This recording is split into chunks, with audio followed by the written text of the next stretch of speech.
Yes, folks, it's Tales from the Jails with John G. Sutton. Do please like and subscribe, it's down there. Link to my book on Amazon and other interviews I've done. Listen, I talk today mainly about that shitbag Frankie FRASER, scumbag of the day. Yeah, because it's the way that the prisons were run in the 1950s and 60s, the inmates were actually subjected to prison rules and regulations that included sentences by the governor, such as things like restricted diet.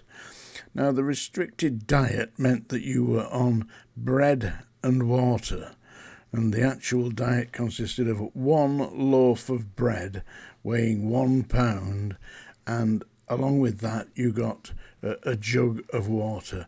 That was the bread and water diet. Imagine being put on that, and the maximum period of time that you could be sentenced to that was for 7 days. 7 days bread and water. Frankie FRASER, shitbag that he was sentenced to bread and water at various establishments. He didn't just get it at Strangeways, where he'd been on numerous occasions. He got it at various other prisons such as Parkhurst and Wandsworth. And I believe for a time he was at Wormwood Scrubs. I'd seen his records, you see, his prison record, because I was the records officer at Strangeways prison. And when he came in, his record that came with him didn't come in just an A4 folder like most other people's records. No, his Frankie FRASER's record was in a cardboard box. Quite a big cardboard box too. And it contained photographs of FRASER dating back to the 1940s when he was first imprisoned for petty theft. Because Frankie FRASER wasn't in actual fact a notorious armed robber.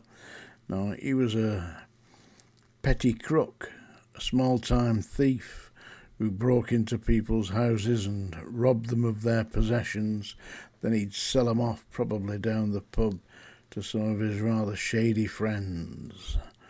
And then he got himself involved because he was a psychopath. If you read his prison record like I have, you'd realise that here is a man who was undoubtedly beyond redemption.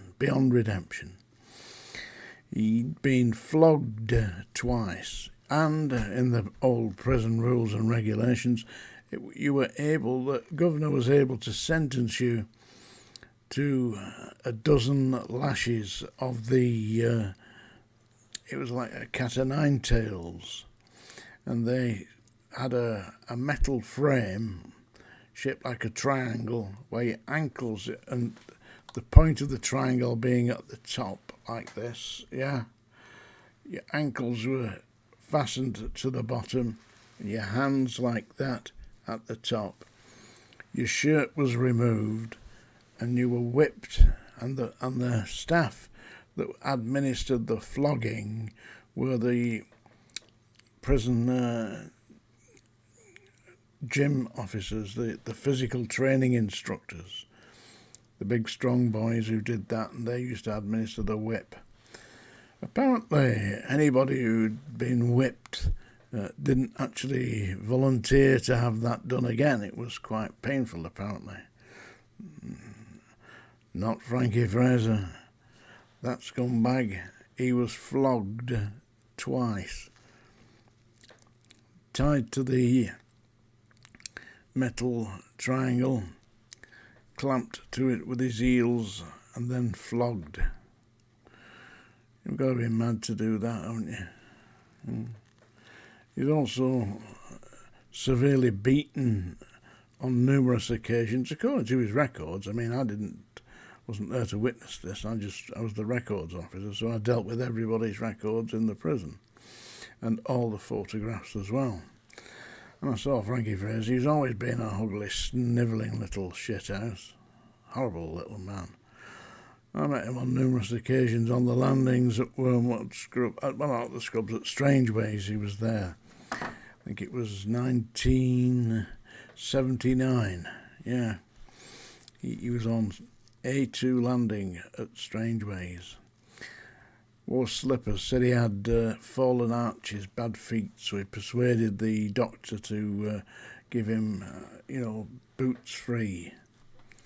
Bootsy Fraser, eh? And he was a nasty little man. Didn't attack from the front, attack from the back. He injured a member of staff at, I think it was Durham Prison, where he had, and this was all in his records, yeah? He had taken a chair and broken the chair over the back of the officer's head, which ruptured his optical nerve, and it rendered the officer blind for life. From the back, Frankie Fraser. For that, he should have been seriously flogged, and he probably was. But he ended his days as something of a celebrity, didn't he? Taking people round London on these gangster tours. This is the Blind Beggar where Cornell was shot and all that by the Cray twins, and they're another bunch of nonsense. Extorting money, the extortions, that's what they did, extorted money from people. It's like, say you're running a legitimate business, say you're running a bar, and these goons would come in and say, yeah, you don't want your bar to catch fire, do you? You don't want that to happen. It'll cost you £100 a week, say, or £200 a week, whatever it was. And that's how the Cray twins started, extorting money with menaces. But what do you do? I mean, if you say no, then your place is likely to get burnt. If you tell them to piss off, you got a fight on your hands. What would you do? I mean, if it was me, I'd probably say, right, well, we've got a fight, so let's do it. But then again, even if you win, you've lost, because these people didn't do their own fighting, did they? They had people out there that did it for them. Frankie Fraser being one of them, but he wasn't the front man. He waited till they'd been nailed to the floor of some wooden, the wooden floor of a warehouse, and Frankie Fraser had come along with his blowtorch and his set of pliers, pull the teeth out and burn them with the blowtorch. A real hero, eh? That's the kind of guy we want. We like him, don't we, Frankie Fraser? He's some kind of modern-day Robin Hood. Anyway, he's currently being burnt by the devil's blowtorch at the moment. Tales from the jails, eh? I'm going to read you a poem now. You lucky people, eh? I'm sure you're going to like this. It's by William Wordsworth. Lived in the Lake District, a place called Grasmere. I recommend you go. His house is open, it's public viewing. You can go and pay to go and have a look round.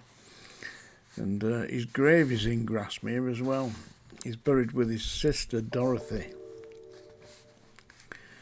And this is a poem he wrote. And apparently he wrote this after he walked round a lake. It's a lake, it's at Ullswater. We don't have lakes in the Lake District, believe that or not. They have waters and meres. Windermere, Ullswater, Coniston Water, yeah, all that.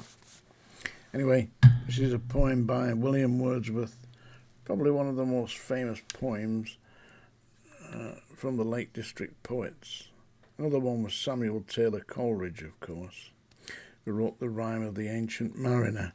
Well, this is Daffodils by William Wordsworth.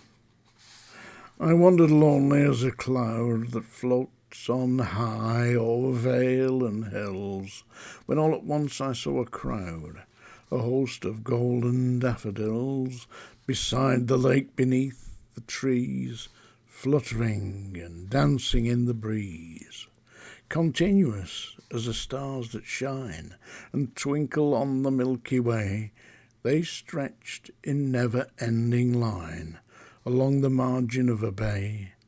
10,000 saw I at a glance, tossing their heads in sprightly dance. The waves beside them danced, but they outdid the sparkling waves in glee. A poet could not but be gay in such a jocund company. I gazed and gazed, but little thought what wealth the show to me had brought.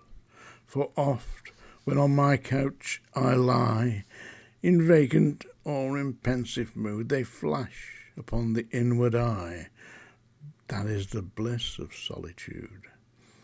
And then my heart with pleasure fills, and dances with the daffodils.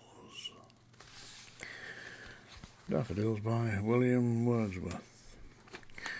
Yeah, well, poetry. I love poetry. If you go onto Amazon, seriously folks, go onto Amazon. If you've got Amazon Alexa, if you've got that on there, go onto that and say, play John G. Sutton. A lot of my work on there. I didn't know myself. I only heard it the other day. I obviously recorded this a few years ago. On Amazon, ask, play John G. Sutton. Tales from the Jail, folks. That's it for today. Don't forget to like and subscribe. Thank you very much. A salute, by the way. Not a very good one, but it was.